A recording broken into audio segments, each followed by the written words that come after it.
I knew something was wrong the moment I felt the paper between my fingers, too stiff, too official, the kind of envelope that arrives like a verdict. It came on a Wednesday, when the sun made the dust in my kitchen look like floating gold and the kettle sang without being asked, and I slit the envelope open with the old butter knife my husband once used to loosen paint lids. Notice of default, it said at the top in letters that didn't apologize. I read the first paragraph, then the second, and somewhere in the third my name appeared beside a loan I had never taken, a date I did not remember, and a signature that looked almost like mine, almost, except the tail of the R in my last name curled the wrong way. It was a forgery done by someone who had practiced. I sat down very carefully, as if the floor had turned into thin ice and I could hear the lake shift beneath me. The house hummed in its ordinary way, the old clock, the refrigerator, the lemon-scented soap drying on the dish, while inside me a silence opened like a pit. I read the letter again as if it could change its mind. A second mortgage. 4 months delinquent. Accruing fees to be resolved promptly to avoid further action. It wasn't just money. It was the shape of my life, the roof over my head, the table my husband sanded until it shone like bread crust, the garden where I taught my daughter to braid stems of clover into absurd crowns. I thought of Elena, my girl with scraped knees and a stubborn chin, my fierce little violinist who used to cry if a string snapped because it isn't fair, Mama, it was trying. She'd grown into a woman whose eyes could light a room when she wanted them to, whose voice could turn sweet or sharp depending on which opened a door faster. Lately it had been all speed with her, fast jobs that didn't last, fast friends who disappeared at dawn, fast promises that collapsed by dinner. I had blamed the city, the men she loved badly, the softened economy, everything except what I didn't want to name. Now the letter named it for me in the only language that cannot be argued with, debt. Not a timid debt either, but a bold one that put its hand right through my front door and tested the hinges to see how quickly it could come in. I spread the pages on the table and held them down with a salt shaker because the draft from the window kept trying to take them away. The notary stamp was there, a square little blessing from someone who had either not looked closely or had learned to look away. The address was mine, the parcel number was mine, the debt was not mine. I studied the signature and felt a strange tenderness at how hard she had tried to make it look like me. The angle was right, the pressure was wrong. My R is a cliff that falls, hers wavered like a rope bridge. I knew in a way that mothers know the way rain is coming before the forecast changes. She had used my name because my name still opened doors that her own could not. The kettle clicked off. I didn't pour the water. I called the number at the bottom of the page and listened to hold music that sounded like a smile with too many teeth. A man with a pleasant, resilient voice told me the loan existed, that the computer did not invent numbers for fun, that payments had been spotty, then absent. If you need to appoint a representative, he offered, we can speak to a daughter or son. I thanked him without trusting my mouth and said I would call back. Then I dialed Elena. She answered on the third ring with the bright breathless voice she uses when she is already late. Mama, I'm just on my way, come here, I said. Now. I heard her inhale, a quick calculation. Is everything okay? No, I put the phone down and put the letter back in its envelope as if modesty could dress it. While I waited, I did small ordinary tasks with the precision of a surgeon, wiped the counter, folded the dish towel, straightened the stack of unpaid bills that suddenly looked like a family tree. I took the violin from the hall closet and set it on the chair, not because I meant to play but because the sight of it steadied me, the varnish still gleaming from 1,000 careful bowings. When she arrived, she came in with the smell of the street on her coat and kissed my cheeks too quickly. What's wrong? She asked, eyes already scanning the room for danger or escape. I handed her the envelope. I watched her read, felt the exact moment her pupils changed shape the way a bird feels pressure before a storm. She tried the laugh first, the light one that used to get her out of late homework. "Oh, that," she said, and it was the wrong "oh" and the wrong "that." Then the spin, "Mama, it's temporary. It's not what you think. I was going to tell you." I pointed to the number, to the date, to the hungry interest climbing like ivy across brick. "You used my name," I said. "You used my house." "Our house," she said too quickly, and then softer, performing contrition like a memorized piece. "I'm your daughter. I would never hurt you. I have been a mother longer than she has been anything." There is a tone children borrow when they are building a bridge out of words over a canyon they dug themselves. "Why?" I asked.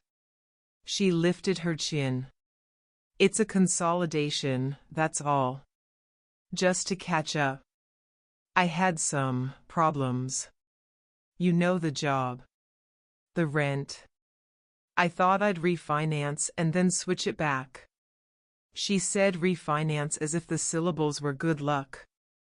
"It's my signature," I said, laying the page flat so the light from the window revealed its doubt. "No," she said, and then, when I didn't blink, "I mean, it's a stamp. Those places have people who, Mama, don't you trust me?" The question arrived late to a party that had already ended. I sat very straight so I wouldn't fall over. "I have trusted you with everything that was never on paper," I said. "With your fever nights and your school mornings and your terrible haircut in 9th grade and the day you broke your finger and I iced it with a bag of peas while you screamed at me that I was mean. I trusted you to grow into someone who tells the truth." "I am telling the truth," she said, and the truth shook in her mouth like a coin held between teeth. "I was going to fix it before you even knew. I just needed a month." "They don't give months," I said, tapping the line that said 30 days meant 30 days. "They give notices. Then they take things." She paced the kitchen in a circle that had worn itself into our lives, touching the edge of the counter the way she used to trace the piano while waiting for her lesson to begin. "I didn't want to worry you," she said, and I almost laughed because worry is the instrument I have played all my life and I know when someone else is pretending to play it. She reached for my hands and I let her take them because they were still hers before they were mine, and for a moment her fingers felt so small, the way they did when she was 6 and sweaty from the playground and furious because the world wouldn't let her be captain every time. "Mama, please," she said. "I'll make it right. I have something lined up. A new contract. I just need you to not." She couldn't finish the sentence. She meant, not call anyone, not make it official, not pull the thread that would unravel her arrangement of borrowed choices. I took my hands back gently. "We will go to the bank," I said. "We will speak to a person with a name and a desk. We will tell the truth." Her face shuddered. The older a child becomes, the more you recognize their father peering out from under their skin. My husband used to have that same door inside him, open, open, open, and then shut so quickly the wind took your breath. "Don't make it worse," she said. "Don't make it public." The words public and worse twisted together like twin snakes. I felt something deep and old uncoil in me, something that had held my spine straight through funerals and layoffs and winters that cost more than they should have. "You made it worse," I said, not unkindly. "You made it public the moment you wrote a version of my name that isn't mine." She tried again, tears this time, because every actor learns more than one technique, and they were real, I don't deny it, but real tears can still be used as tools. "I'm not a criminal," she whispered. "I'm just desperate," I offered. "And ashamed." She flinched and then nodded. For a second I saw not the woman rehearsing negotiations but the girl who cried when the violin squeaked because she had pressed too hard. I wanted to gather her back into me, to be the kind of mother who solves things with soup and a blanket and a quiet word. But soup doesn't speak mortgage, and blankets do not disarm signatures. "Sit," I said, and we sat. I called the bank manager I know by first name and asked for an appointment. I called a lawyer whose number Maria had pressed into my hand months ago, just in case, as if she had seen the shape of this day leaning around the corner. Elena stared at the table with the expression of someone watching their magic trick explained too slowly. "I'll fix it," she said one more time, for herself this time, not for me. "I know," I said, and I meant I knew she believed that. I hung up the phone and the room felt smaller, but the air felt cleaner. Outside, the wind rose and the lemon tree tapped the window, tap, tap, like a metronome, like a patient teacher bringing a student back to time. When Elena left that night, she kissed my cheek like she always did, but the touch was perfunctory, hollow, as though affection had been reduced to ritual. I stood at the door long after her figure disappeared down the road, my fingers pressed against the wood as if holding the house steady could somehow keep my life steady too. I wanted to believe her tears, to believe that the contract she mentioned was real, that this was a stumble and not a collapse. But the envelope on my table told a different story, one written in ink that did not forgive. I sat with that envelope for hours, my tea cooling beside me. I turned it over and over, studied the faint grooves where the pen had pressed too hard, the hurried flourish at the end of my stolen name. It wasn't just the forgery that cut me. It was the realization that she had practiced. She had sat somewhere, maybe in her apartment, maybe in her car, writing my name again and again until the shapes felt close enough to pass. I pictured her biting her lip, squinting, adjusting the curve of the R until it seemed convincing. That image hurt more than the debt itself. It meant intent. It meant choice. And yet, even as that thought gnawed at me, memories pushed back with their softer edges. I saw her at 7, standing in this same kitchen, flour smeared across her cheeks because she had insisted on helping me bake. "We're a team, Mama," she had declared, holding up her crooked biscuits as though they were gold medals. I saw her at 12, practicing her violin until the strings squeaked, frustration reddening her face, but refusing to stop until the notes fell into place. She was always stubborn, always intense, always wanting to prove she could carry the weight of the world. And I had been proud of that. Proud and blind.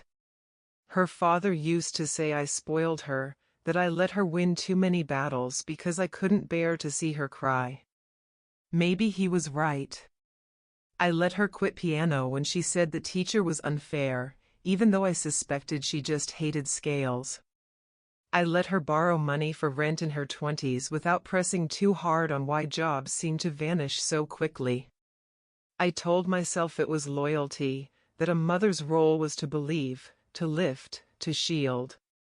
But loyalty, unchecked, can become blindness. And now I sat with the evidence of that blindness, crisp and undeniable. I thought of the years after her father died, how she curled against me at night whispering she was scared I'd disappear too. I promised her I wouldn't. "I'm here, always here," I said. And I was. Through every fever, through every broken heart, through the move to the city and the phone calls that came later and later, always half finished, half distracted. I was here.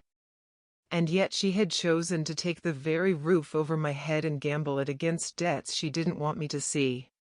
The next day, I walked through the house with new eyes. Every corner held a piece of her, photos taped to the fridge, the scuff marks on the hallway wall from when she roller skated indoors, the childish etching of her name in the closet beam where she thought I wouldn't notice. All those ghosts pressed against me, asking how a daughter who once declared she would never leave Mama could now leave me in this kind of danger. By afternoon, my lawyer returned my call. Her voice was brisk but kind, promising we could contest the loan, that fraud left trails even the boldest couldn't erase. But her words also confirmed what my heart already knew: this wasn't a mistake. It was a deliberate act, a line crossed. "You'll need to prepare yourself," the lawyer said. "She may resist, she may deny, she may fight. But the evidence is clear." I thanked her, hung up, and sat in silence.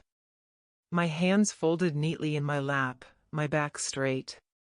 On the wall, the clock ticked, each sound like a reminder that time does not pause for heartbreak. I realized then that I wasn't just fighting paperwork. I was fighting the erosion of trust that had been the foundation of my life. I had given Elena everything I could, and in return she had handed me a debt with my name scribbled across it. That night I dreamed of her as a little girl again, tugging at my sleeve, asking if she could be the captain of the game just one more time. And in the dream I said yes, like I always did. But when I woke, I understood something I had been avoiding. If I kept saying yes, if I kept letting her win battles at my expense, there would soon be nothing left of me to protect. The next morning I dressed as if for a photograph I would have to live with: neat coat, the good scarf, the shoes that don't slip on courthouse floors or bank tiles, hair pulled back so no one would mistake nerves for confusion. I took the envelope and the old butter knife I'd used to open it, as if a small honest tool could stand guard, and walked to the bus with my chin level.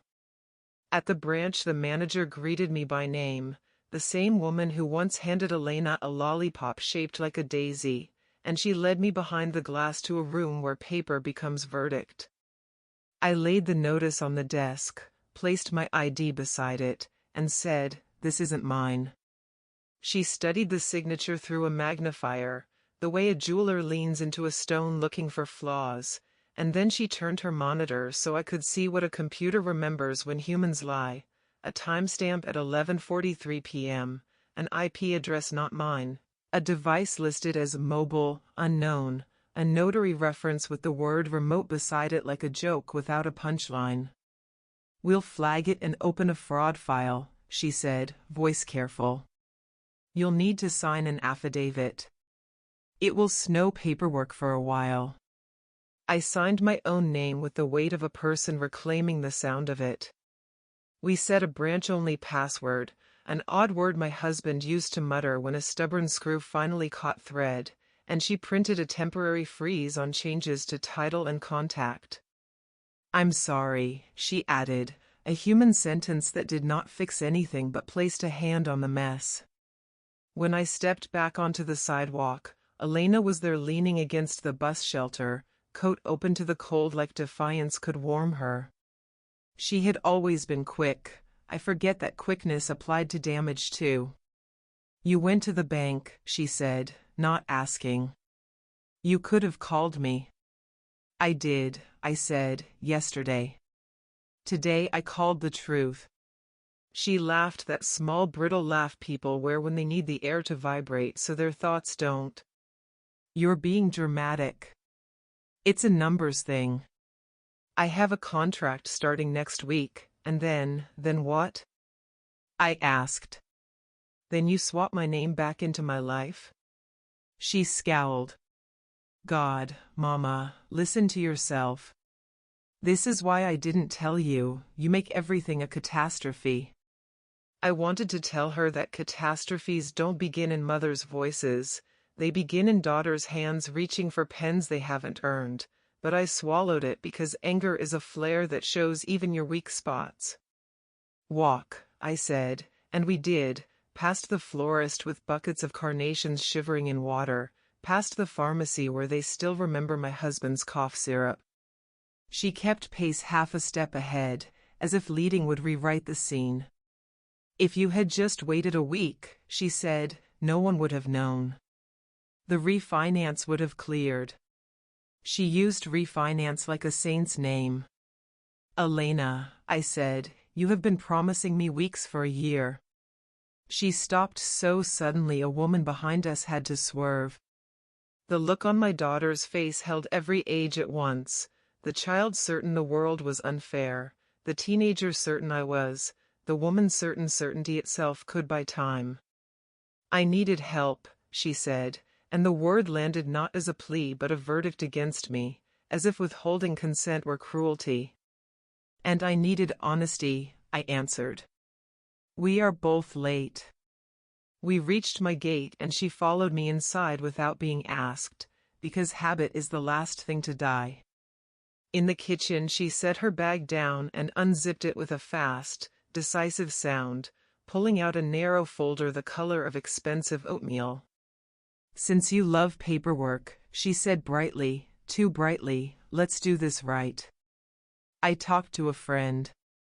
It's just a temporary authorization, very standard. You give me power of attorney for financial matters for 30 days, I straighten the loan, we avoid penalties, then we revoke it. Clean. She laid the papers on the table, found me a pen, pushed both toward me with that old gleam in her eye, the one from spelling bees and talent shows, confident that performance would carry the room. I looked at the top line where my name waited for me like an open door, and I felt a physical chill on my skin, as if the house had exhaled all at once. No, I said, the word quiet but heavy enough to make the cups on the shelf listen. She blinked, smile cracking. It's 30 days, Mama. I'm not trying to steal from you. You already did, I said, touching the envelope. You took my name. You took my sleep. You took the small piece of boiling water without doing math around it. She lifted the papers and tried another angle, her voice softening, the old violin tone she used to charm her father into later bedtimes. Please. Trust me. Trust, I said, isn't a bridge you build by erasing the map beneath it. She stiffened. You're making this worse. Worse than losing my home to a loan I never signed? She held my gaze, and for a moment neither of us moved, two women at a table where 1,000 dinners had been served, now bargaining for the roof that kept both of us dry. Then she tried tears, and they were not false. My daughter is not a bad actress. She is a real person who uses whatever she is feeling as if it were a tool, and I felt them tug at every seam in me. She whispered, I was scared, and something in me broke and then said again straighter. So you frightened me instead, I said. That is not a trade a daughter makes. She swiped at her face, anger returning like a coat thrown over pajamas. Fine. Be noble. See where noble gets you when the bank sells your house to some hedge fund. I thought of the manager's steady eyes, of the freeze in place, of the lawyer's voice promising that lies leave footprints. It will get me a life I can recognize, I said. She ziplined the folder shut, the teeth catching like tiny doors. You always choose the hard way, she muttered. I learned it from you, I said, and that, finally, made her flinch. She left without slamming the door, which frightened me more than noise would have. I stood a long time hearing nothing and then everything, the hum of the refrigerator, the tap of the lemon leaves on the glass, the low complaint of the old clock.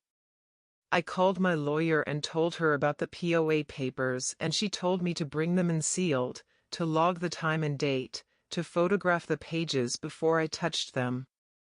They will try other doors now, she said. We will lock them. After the call, Maria knocked and stepped in before I could say yes, the way only the oldest friends can. I poured tea and told her everything, including the part where my mouth trembled on the word daughter, and she squeezed my fingers.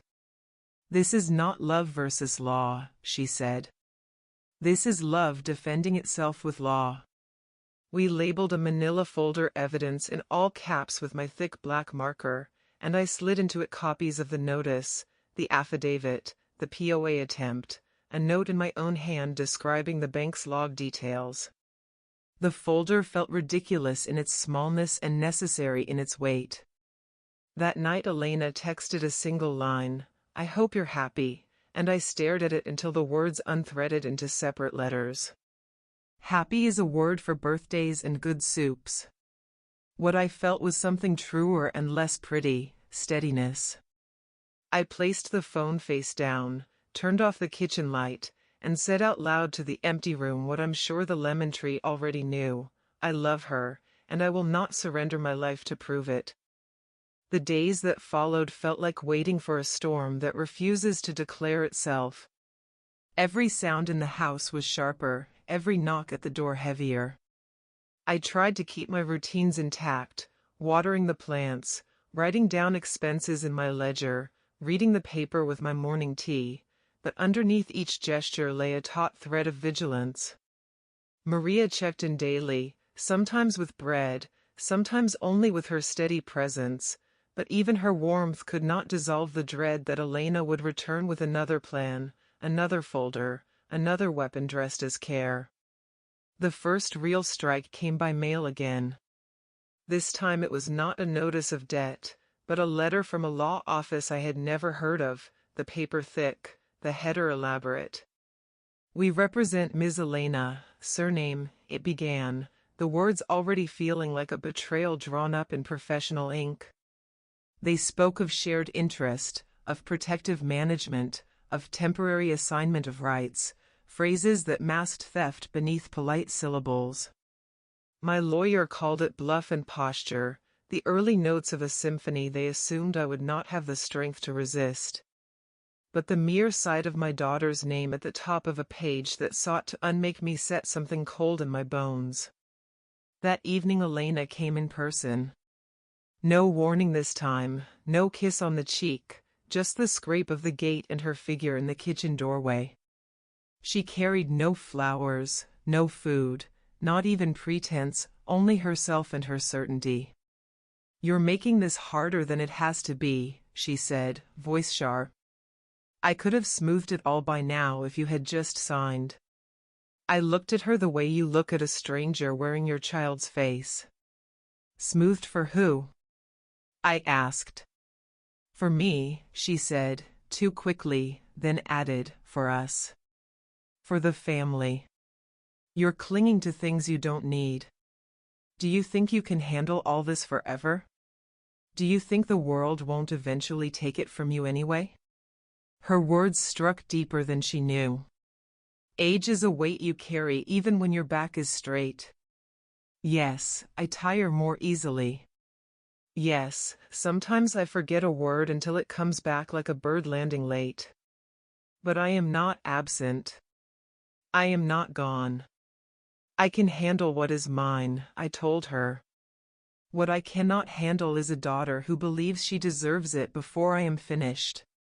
She rolled her eyes, that teenage gesture she never truly outgrew, and it hurt more now than it ever did then. "God, you're stubborn," she said. "You'd rather drag this through courts and neighbors and shame than let me help you." "Help is not forged signatures," I replied. "Help is not stealing before I am in the ground." Something flickered in her eyes then, anger, yes, but also fear, maybe shame, though it vanished before I could name it. She stepped closer, lowering her voice as if secrecy could turn theft into love. "Do you want to see me homeless? Do you want me destroyed? Because that's what happens if you don't bend a little. You'll watch your own daughter crumble, and it'll be on you." Her words twisted like barbed wire. For a second I felt the old instinct surge, to fix, to shield, to lay myself down so she could step without mud on her shoes. But then I remembered the forged R, the late-night submission logged by a machine, the folder zipped with teeth. She had already chosen to let me crumble so she might stand taller. I steadied my voice. "If you fall, it is not because I refuse to break.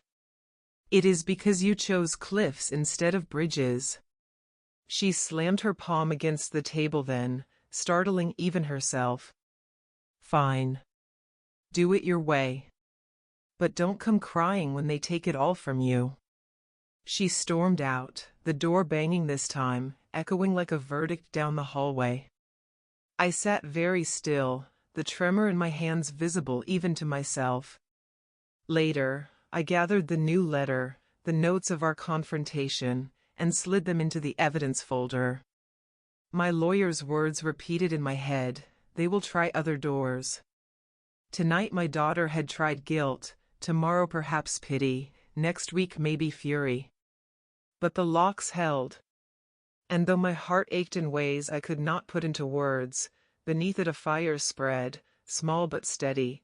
I would not be erased by the very child I had given life. That night, before bed, I stood at the window watching the lemon tree sway in the wind. Its branches bent but did not break, its fruit still clung, yellow and bright against the dark. I whispered into the glass, "So will I." The village has a way of finding out what you wish it wouldn't. Words spread quicker than the church bells, faster than the bakery's morning smell of fresh bread. Within days of Elena's last visit, I felt the shift in eyes. At the grocer, 2 women who once fussed over my roses avoided my gaze. At church, Father spoke a prayer for families in conflict, that wisdom may prevail, and though no names were said, every head seemed to turn slightly in my direction. It wasn't only my story anymore. It had become theirs, a kind of theater whispered about at stalls and bus stops. I knew who had planted the tale. Elena's voice carried sugar when she needed it, sorrow when it suited her, and the village was fertile soil for both. "She's not well," I overheard one woman tell another near the pharmacy. "Her daughter's only trying to help, but the mother resists." Sad, really. I passed them without stopping, but the words pressed into my back like stones. Sad. That was the word they chose for me. Not strong, not careful, not enduring. Sad. Maria, bless her, reacted like a soldier. She gathered neighbors she trusted, women who had known me since my husband was alive, who had eaten at my table, who had seen me keep accounts when times were lean, and she reminded them loudly of my clarity. She invited them for tea, where I served soup and discussed politics with enough sharpness to cut through any rumor of decline. She made sure the story of me was not just Elena's to tell. Still, it gnawed. Even if half the village believed me, the other half looked with tilted heads, as though waiting for proof that Elena's version might be true. I carried myself straighter in public, forcing strength into my posture, my speech, even my purchases. Every basket of fruit I chose, every coin I counted at the till, became part of my defense. I was performing competence not because I lacked it, but because whispers erode truth if left unanswered. Yet in the evenings, when the curtains were drawn and the lemon tree tapped softly at the glass, the fatigue came. To fight your own daughter in daylight and your neighbor's suspicion by dusk, it was a double war. One afternoon Elena appeared again, this time at the market. She approached me not with fury but with the soft eyes of someone staging reconciliation. "Mama," she said loudly enough for others to hear, "I just want you safe. That's all I've ever wanted." Heads turned, ears leaned in. I held her gaze, steady. "Safety isn't stealing," I said, my voice calm but firm. The silence that followed was thick, and for once her performance faltered. She muttered something about misunderstanding and walked off, her back too stiff to be convincing. That night Maria told me I had won a small victory. "People saw you clear and her clouded," she said. But victory was thin comfort. It meant the battle was no longer private. My daughter was willing to use shame as a weapon, and I was left defending not only my house but my name. I added a new section to my evidence folder, Community. I wrote down the whispers I overheard, the public scenes, the dates and times of each attempt to paint me weak. It felt ridiculous, scribbling gossip like it was testimony, but the lawyer had told me perception mattered. Judges are human, she said. If your daughter builds a chorus around her, we must build one too. So I gathered my choir, Maria, the neighbors who still believed me, the bank manager, the doctor who checked my blood pressure every month and knew my mind was sharp. Each one a small voice, but together perhaps enough to steady the song of me. That evening, as the sky blushed into dusk, I sat by the window and whispered to myself, she may own the rumors, but I own the truth. And the truth, though slower, always arrives. The letter came on a Monday morning, tucked in the mailbox between a seed catalog and an electricity bill. I knew it was different before I even opened it. The paper was heavy, the envelope stamped with the cold authority of the court. My name appeared first, bold and unblinking, followed by words that knifed through me, petition for guardianship. I read it twice before the meaning rooted fully. Elena had gone beyond whispers, beyond folders laid on my kitchen table. Now she was telling the state that her mother could no longer be trusted with her own life. I sat at the table, the petition spread flat under my palms, and felt the world tilt. It wasn't only property anymore. It wasn't only money. This was her asking strangers in robes to declare me unfit, to strip me of the right to sign my own name, to decide what I could and could not do. Betrayal had always been a wound. Now it was sharpened into a blade. Maria arrived not long after, carrying a basket of apples, and she found me still staring at the pages. When I handed them to her, her face darkened, her lips pressing into a thin line. "She's not leaving you any doors," she said quietly. "She's trying to lock you out of your own house, your own life." I phoned my lawyer that afternoon, my voice steady though my hands shook. She was not surprised. "This is escalation," she said. "We'll contest it. We'll provide testimony, medical evaluations, financial records. But you must understand, she's serious now. This will not be settled in kitchens or markets. This will be settled in a courtroom." That night I couldn't eat. I moved from room to room, touching objects as though they might slip away while I slept. The old wooden spoon worn smooth by decades of stews, the picture of my husband holding baby Elena against his chest, the ledger where I still wrote every expense in pencil. Each item seemed suddenly fragile, evidence of a life someone else wanted to rewrite. The days that followed blurred into preparations. I gathered every document, utility bills, receipts, doctor's notes, even the grocery lists in my handwriting. My lawyer said they all mattered, each one a thread proving competence, weaving a net the court could not ignore. At the clinic, my doctor smiled as she signed her affidavit. "Your mind is sharper than mine most days," she joked, though her eyes carried sorrow. Meanwhile, Elena pressed her own campaign. She visited neighbors, voice dripping with worry, painting pictures of a confused mother, a crumbling house, unpaid bills that did not exist. I heard from Maria that she even stood outside church after Mass, speaking softly to anyone who'd listen. "I just want her safe," she repeated. "I don't want her to be taken advantage of."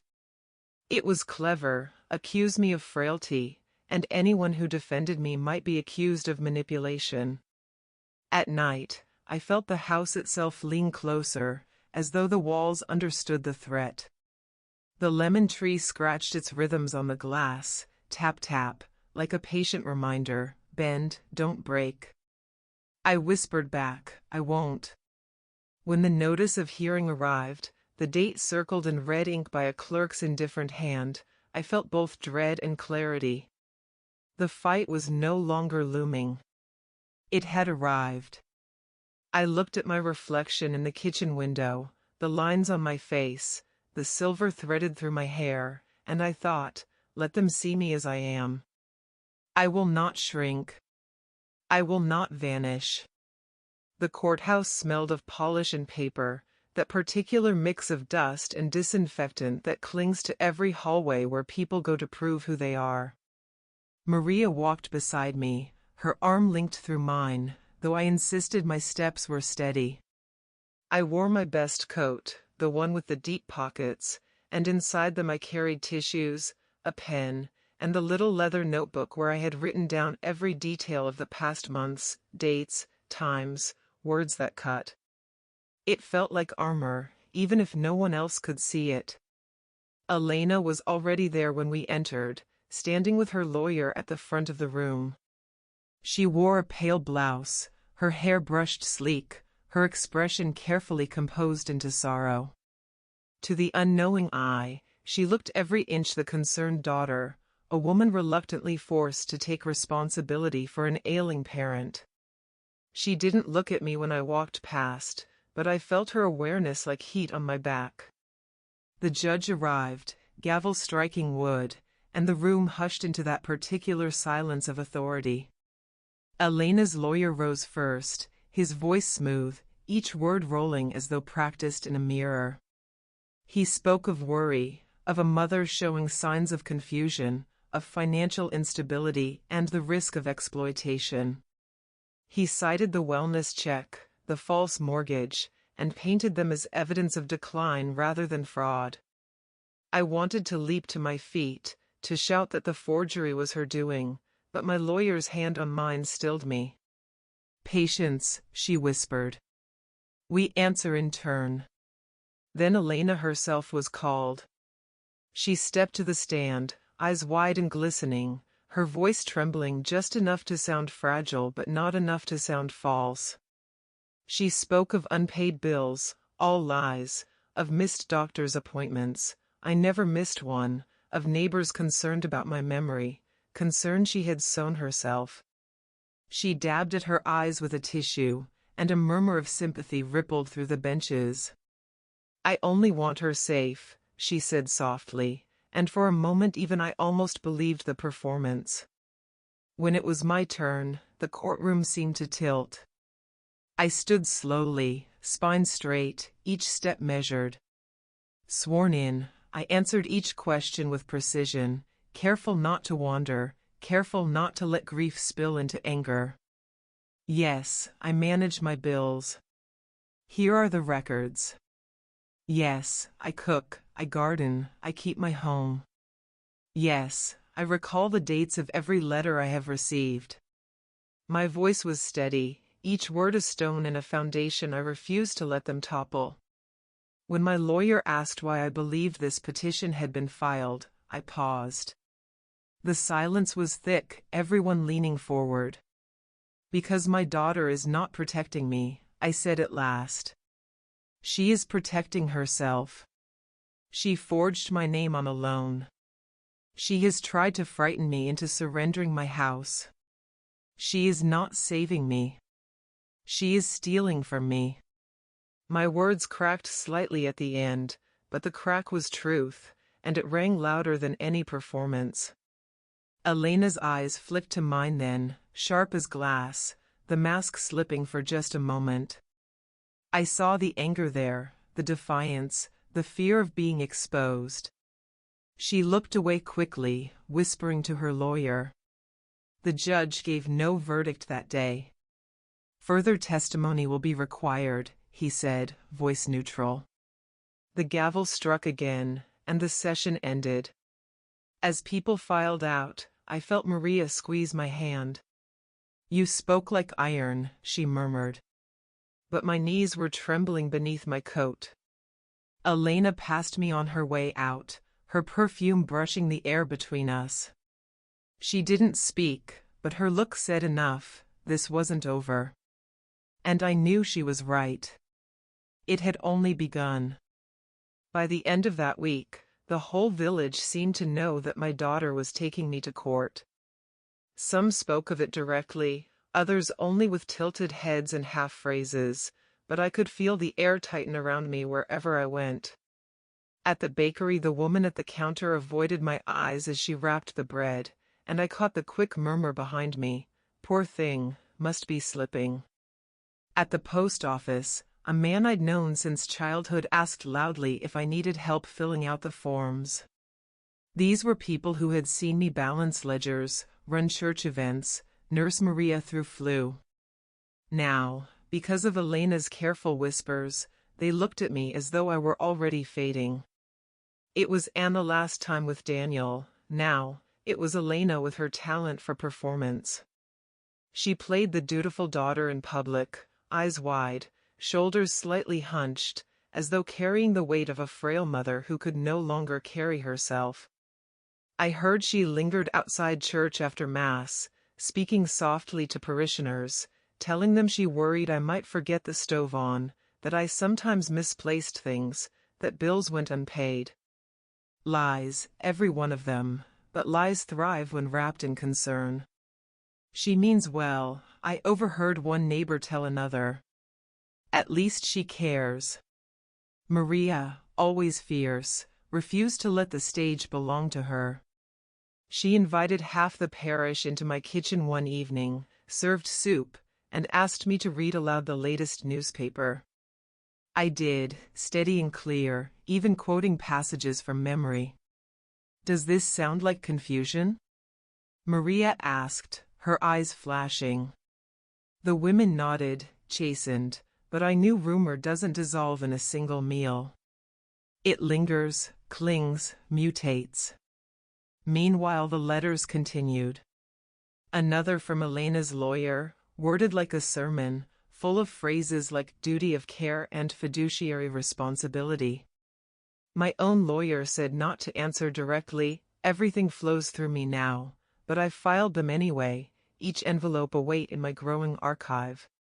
The folder marked evidence bulged like a swollen joint. One night, coming home from the grocer, I found Elena waiting by the gate. She didn't smile, didn't pretend. "Why are you dragging this out?" she demanded. "We could have been finished by now."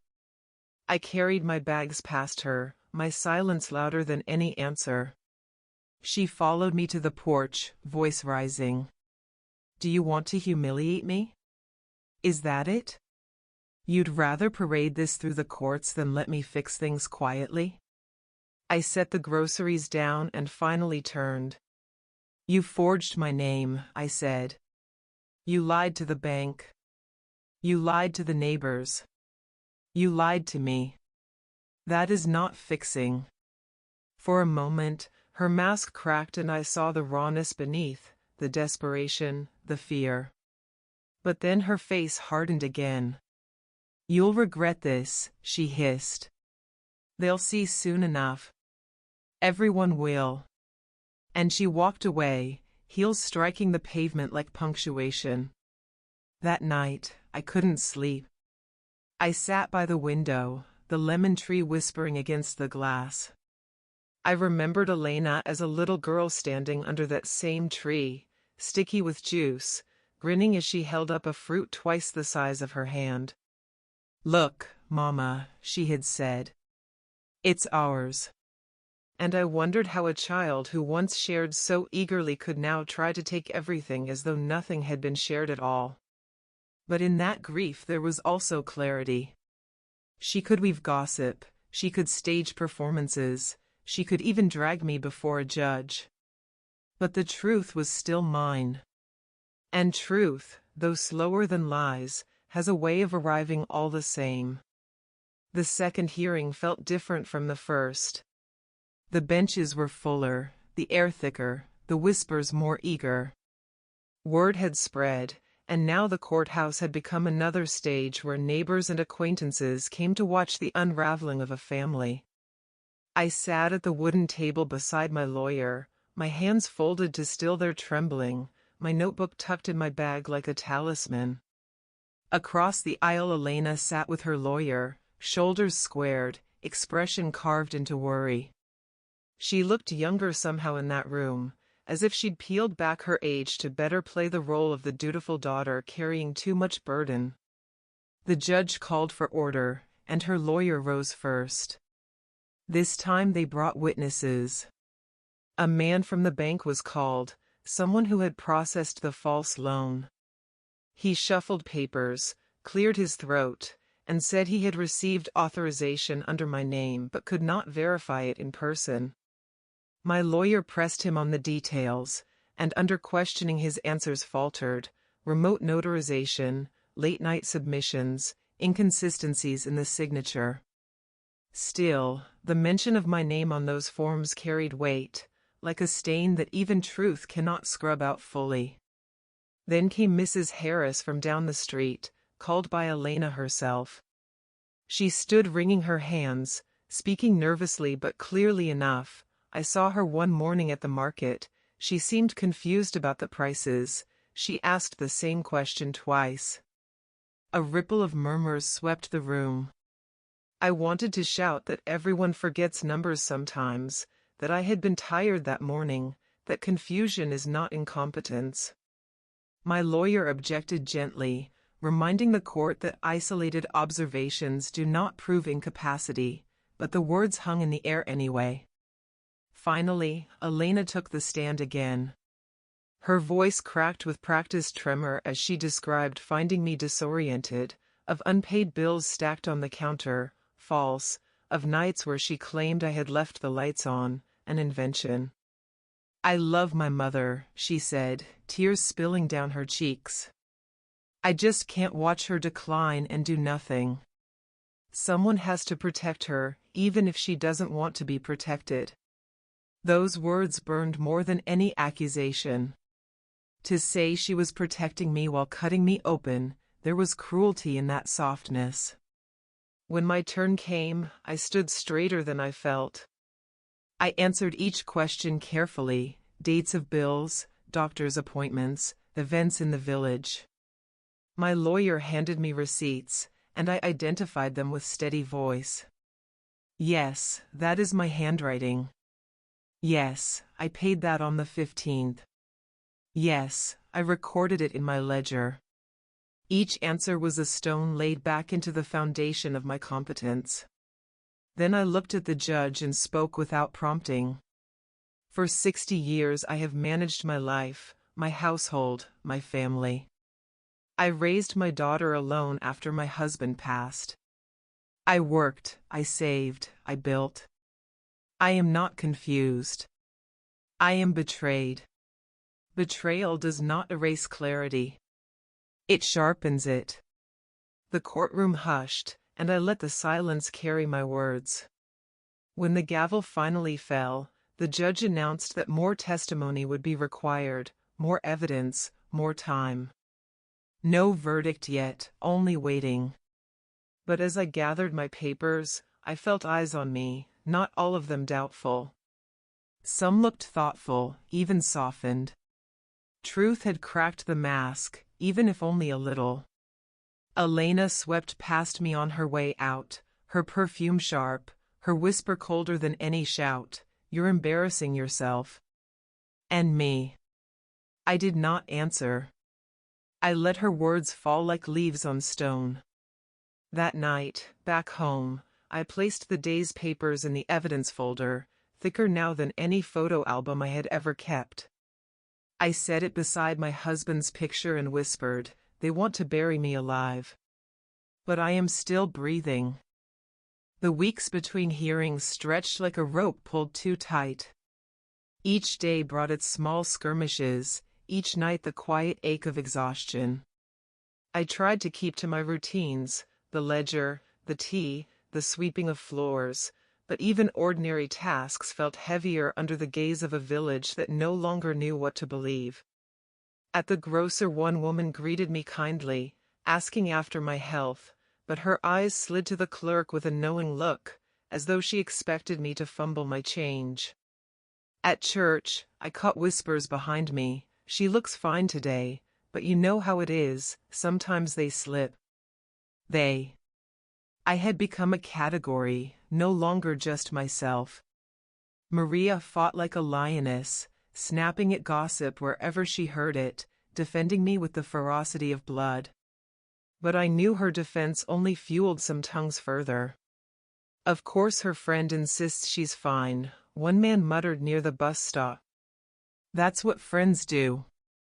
The rumor mill spun both ways. Too much defense became proof of guilt. Elena, meanwhile, moved with calculated grace. She appeared at parish meetings, speaking softly about duty and responsibility, shaking her head with weary sorrow. It isn't easy, she told anyone who would listen. But someone has to step in before it's too late. She used phrases like before something terrible happens, leaving the words terrible and something to grow in people's minds unchecked. And people nodded, because fear is contagious. I tried once to confront her in public. At the market, when she spoke loudly of her worries, I stepped forward and said, "Do not mistake betrayal for care." The words came out sharp as glass, but the effect was not what I hoped. Gasps rippled, eyes widened, and though some faces turned toward Elena with doubt, others turned toward me with pity. It felt like shouting into wind, loud, but carried away. At home the walls seemed to lean in closer. The lemon tree tapped at the window, the same rhythm that had once comforted me, but now it sounded like a countdown. I found myself triple-checking locks, rereading bills to ensure no line had slipped, writing notes on scraps of paper so I could show anyone, should they ask, proof that my mind was intact. It was not that I doubted myself, it was that I feared doubt in others could one day outweigh truth. One evening Maria caught me arranging jars in the pantry, each one labeled with dates in thick marker. "You're building a fortress," she said softly. "But even fortresses need rest." I smiled, but the truth pressed down. I was tired. Tired of the whispers, the paperwork, the endless performance of competence. Tired of loving a daughter who wielded my love like a knife. That night I sat in the dark kitchen, no light but the moon, and allowed myself to cry, not the sharp tears of anger, but the slow ones of grief. Grief for the little girl who once braided dandelions into my hair, for the young woman who promised to buy me a house by the sea one day, for the mother-daughter bond that had frayed into a legal war. I whispered her name into the dark, hoping some fragment of that girl still lived beneath the armor she now wore. But when morning came, the grief hardened again into resolve. The petition still stood. The court still waited. And if my daughter wished to bury me beneath shame and rumor, then I would answer by standing taller, however weary my bones. The notice for the final hearing arrived in a thick envelope, heavier than the ones before, as if the weight of the whole conflict had been pressed into its folds. The date was circled in red ink by some clerk's indifferent hand, but to me it looked like blood. Maria sat with me as I opened it, her lips pressed into a thin line. "This will be the last," she said, not a question but a vow. I nodded, though in my chest I felt both dread and a strange, steady calm. The days leading up to it were filled with preparation. My lawyer met with me twice a week, rehearsing questions and answers the way a musician practices scales. "Stay clear, stay firm, don't let emotion pull you off course," she reminded me. We gathered everything, bills, receipts, the ledger with my handwriting neat as ever, even letters I had written to friends that showed dates, times, and coherence. It felt absurd, as if my very existence needed to be proven on paper. But I gathered it all, every scrap of my life, and stacked it like bricks against the storm. Elena, meanwhile, moved through the village with sharpened purpose. She spoke of duty, of love, of a mother slipping into confusion. I saw it in the glances of neighbors, the tilt of their heads. Some avoided me out of pity, others studied me as though testing whether the rumors were true. The court had become more than a legal battle. It was the village's theater now, and I the unwilling actor. On the morning of the hearing I rose early, dressed in my best coat, and braided my hair back the way my husband always said made me look younger. In the mirror I studied my reflection, tracing the lines of my face. Age, yes. But not absence. I whispered to myself, I am here. I am whole. Then I left. The courthouse was crowded, more than before, as if half the village had decided to witness the conclusion. Elena sat across the aisle, her blouse pale, her expression carved into sorrow. She looked at me briefly, long enough for me to see the steel in her eyes, then turned away. Her lawyer shuffled papers with confidence. The judge entered, and the room stilled. My lawyer rose first, presenting the evidence, the bills, the receipts, the letters. She spoke of my clarity, of my independence, of the fraud that had been committed against me.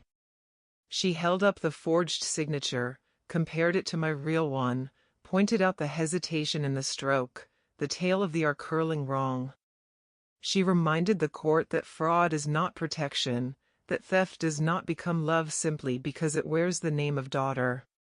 Then Elena's lawyer rose, speaking of worry, of responsibility, of duty. He called Elena forward, and she delivered her performance again, tears trembling, voice breaking just enough. I only want to keep her safe, she said, her hands clasped as if in prayer. I love her too much to watch her fail. The courtroom hummed with sympathy. When my turn came, I walked to the stand slowly, each step deliberate. Sworn in, I answered each question with clarity, my voice steady though my heart pounded. Dates, amounts, details, they came easily, not rehearsed but lived. When asked why I opposed the petition, I paused, let the silence settle, then spoke. Because I am not gone, I said. I have lived in this house, paid its bills, tended its garden, written its story with my own hand. My daughter has mistaken her fear for my weakness. She forged my name not to protect me, but to protect herself. This is not care. This is theft dressed as love. And I will not be buried alive by the child I raised. The words rang in the room, sharp as bells. For a moment no one spoke. Elena's eyes met mine then, and in them I saw the truth she had tried to hide, not sorrow, not worry, but desperation. She looked away quickly, but it was enough. The mask had cracked. The judge's expression remained unreadable as he called for closing arguments, then announced he would deliver the verdict the next day. The gavel fell, and the hearing was done. But as I left the courtroom, shoulders straight, I felt something settle in me. Whatever the verdict, I had spoken my truth aloud, and the village had heard it. That night I sat by the lemon tree, its branches tapping the window, and whispered into the dark, tomorrow decides. But tonight, I am still mine. The courthouse was colder the next morning, as if even the walls knew the weight of what would be decided. I walked in with Maria at my side, my good coat buttoned to the top, my notebook tucked under my arm like a shield. Elena was already there, dressed in pale gray, her lawyer whispering into her ear. She didn't look at me when I passed, but her jaw was set, her chin lifted with the confidence of someone who believed the verdict had already been written in her favor. The judge entered, his gavel striking wood. The murmurs fell away, replaced by a silence so taut it seemed even the air was holding its breath. He spoke of the evidence presented, of the testimonies heard, of the affidavits from my doctor and the records of my finances. His voice was calm, deliberate, each word measured.